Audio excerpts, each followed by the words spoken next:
Então, vamos pular aqui para a nossa segunda etapa, que é a etapa da fotofosforilação. Essa etapa ela é extremamente importante também, gente. A gente não pode desconsiderar ela, não. Uma complementa a outra. Essa fase ela é conhecida como fase escura ou química, tá? Ué, se é fase escura, significa que ela não precisa de luz? Negativo. Ela é conhecida como fase escura justamente por ter capacidade de ser realizada nos dois, só que precisa sim de luz solar, gente. A planta sempre vai precisar de energia solar, tá? Essa daqui, nós vamos pegar, tá vendo aqui essa imagem que está escrito ciclo de Calvin? Nós temos agora que focar nessa parte desse desenho, tá? Essa é a parte roxinha aqui. Vamos focar nela. Pessoas, esse ciclo de Calvin, ele é um ciclo de reações que ocorre lá dentro do cloroplasto, tá? Esse ciclo de reações produz carboidratos, produz substâncias essenciais para o desenvolvimento da planta, tá? E o que que acontece aqui que nós precisamos ter conhecimento agora, neste momento? Nesse ciclo de Calvin, o que que ele faz? Além de realizar diversas reações nele, ele capta o gás carbônico que está presente no nosso meio. Lembrando que gás carbônico em excesso é extremamente poluente, tá? É um dos responsáveis pelos problemas causados no efeito estufa, tá? Ele é um dos poluidores que é preocupante até então. Só que nessa pandemia teve boatos de que diminuiu a quantidade de gás carbônico produzido. Talvez porque o povo está de quarentena, não sai para rua, não fica poluindo o meio ambiente com um carro que não troca óleo, né? Os meninos aí, meninas devem entender. Que emite diversas substâncias, esses carros que não trocam óleo direito, aquela fumaçona que libera, aquilo é um veneno pra gente. Mas dando continuidade. Nessa parte do ciclo de Calvin, ocorre a absorção do gás carbônico presente na atmosfera.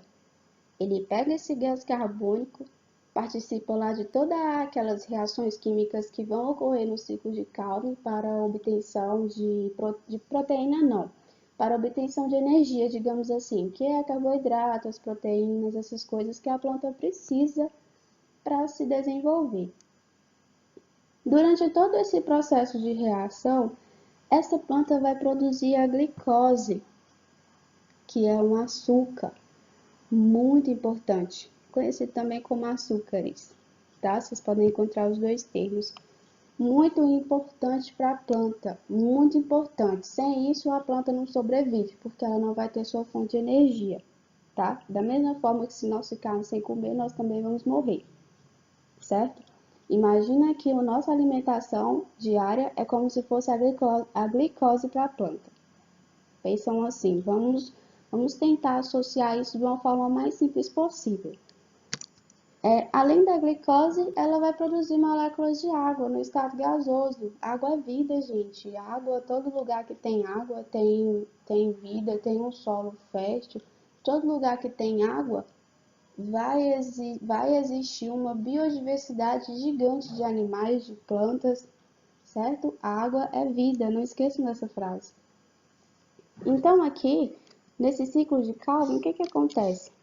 Reparem bem nossa parte aqui ilustrada de azul e laranja. Nós temos o gás carbônico que é absorvido, tá? Lembra lá dos íons de hidrogênio que havia ficado para trás, que foi capturado por uma molécula chamada NADP? Essa molécula que eu posso também chamar de substância, que é conhecida como NADP, ela se transformou em NADPH. Olha o H do hidrogênio aí no final, tá? Foi preenchido. Junto com os íons de hidrogênio que havia ficado lá nos tilacoides, vocês lembram? E junto com a energia que a planta já começou a armazenar nas moléculas de ATP, formou-se açúcares, que tem fórmula C6H12O6, ou seja, 6 átomos de carbono, 12 átomos de hidrogênio e 8 átomos de oxigênio. Pessoas, ficou confuso? Não ficou? Não deixem de me procurar, não deixem de mandar mensagem lá no Classroom, não deixem de mandar mensagem no WhatsApp, porque nós estamos à disposição para ajudar, para contribuir no conhecimento de vocês. Pelo amor de Deus, gente, aproveitem a chance que vocês têm de sugar dos professores. Era assim que eu ouvia na faculdade. Suguem o máximo que vocês puderem. Como eu disse, ATP e ADP, no caso eu vou falar só sobre ATP, mas são duas substâncias que têm como objetivo armazenar energia, tá? Eu havia até explicado essa na sala, essa substância, principalmente a ATP, porque ela é uma das mais utilizadas, tá? E mais eficientes também. Reparem bem no nosso desenho que nós temos a adenina, que é esse que está em vermelho. Essa adenina é um grupo, tá?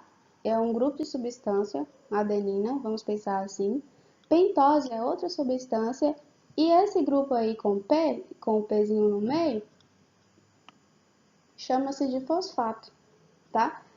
A junção dessas substâncias vão formar as moléculas de armazenamento de energia, que é a ATP e a ADP.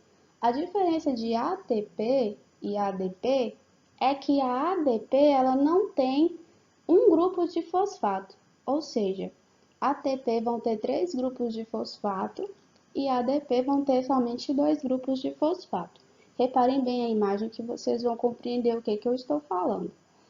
Quando a molécula de ATP perde um grupo de fosfato, ocorre uma quebra da molécula. Vocês viram que separaram uma substância dessa molécula?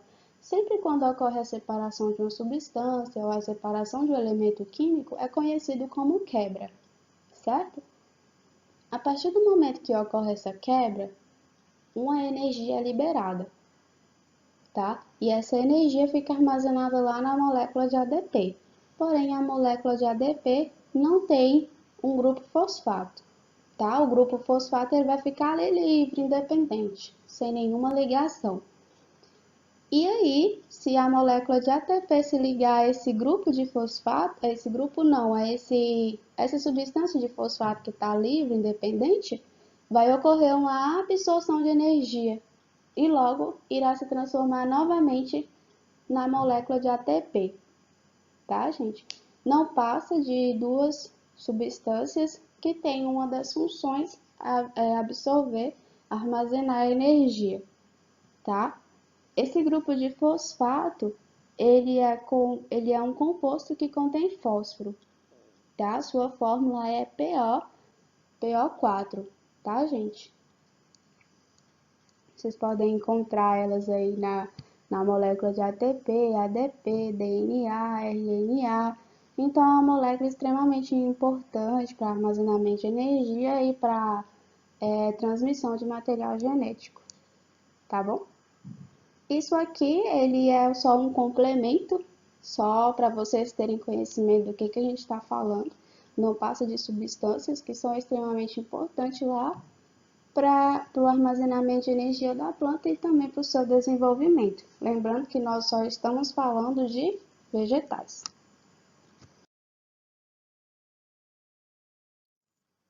Vamos recapitular? Vamos ver aqui o que nós aprendemos? Pessoas, lá na nossa primeira etapa da fotossíntese, o que acontecia? Nós tínhamos a molécula de água e essa molécula de água se quebrava lá nos tilacoides presentes no cloroplasto, ou seja, ocorria a separação dos átomos de hidrogênio e dos átomos de oxigênio, certo? Na segunda etapa, que já é bem mais complexa, a planta, ela absorve do nosso meio o gás carbônico. Vocês percebem que nós temos aí dois tracinhos cortados? Isso vai participar lá da nossa soma, tá? Vamos só relembrar aqui das etapas. Na segunda etapa, nós tínhamos seis átomos de gás carbônico, que é só um exemplo, tá, gente? Nada fixo. Vamos pegar assim, então, que o gás carbônico ele foi absorvido e aquilo foi transformado em glicose e água, certo? Nós fizemos aí a soma dessas duas etapas e então nós temos a equação final, que é a equação da fotossíntese, a equação geral. O que acontece? A planta ela pega átomos de hidrogênio do meio ambiente, pega também átomos de gás carbônico, transforma isso tudo em glicose, água e gás oxigênio. Glicose, extremamente importante para a planta, que é para o seu desenvolvimento, água, que é vida, né? E o gás oxigênio, que é muito importante para a sobrevivência dos seres vivos em geral. Ficou claro, gente? É complicado? É muito complicado. E até imagino o quanto vocês tiveram dificuldade de compreender quando eu encaminhei o material para vocês, principalmente o segundo material que era bem mais complexo, tá? Mas não se preocupem, assistem esse vídeo, tenham paciência, repita, anotem, se for preciso, faça outro resumo, estudem, gente, estudem. Estudar é a única coisa que vocês nunca vão se arrepender de fazer. Por quê? Porque sempre quando a gente estuda, nós evoluímos, nós crescemos. Sempre que a gente estuda, a gente acrescenta algo a mais. Então é uma coisa que a gente nunca vai arrepender de ter feito. Claro?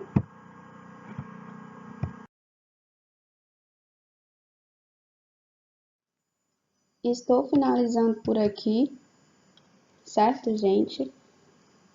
Dúvidas em relação a esta parte, podem mandar lá no Classroom, que eu vou responder lá mesmo. A pergunta de cada um pode ser a pergunta de muitos, então vamos mandar lá para todos verem, que eu tiro a dúvida de todos ao mesmo tempo. Então, estou encerrando, pessoas. Fiquem bem, fiquem em casa e estamos aqui à disposição para qualquer dúvida, seja do conteúdo ou do Classroom ou do aplicativo Google Meet, tá? Podem nos procurar que estamos aqui para o que der e vier, gente. Muito obrigada. Estudem, tá? Não deixe de estudar, pelo amor de Deus. Então, tchau, tchau.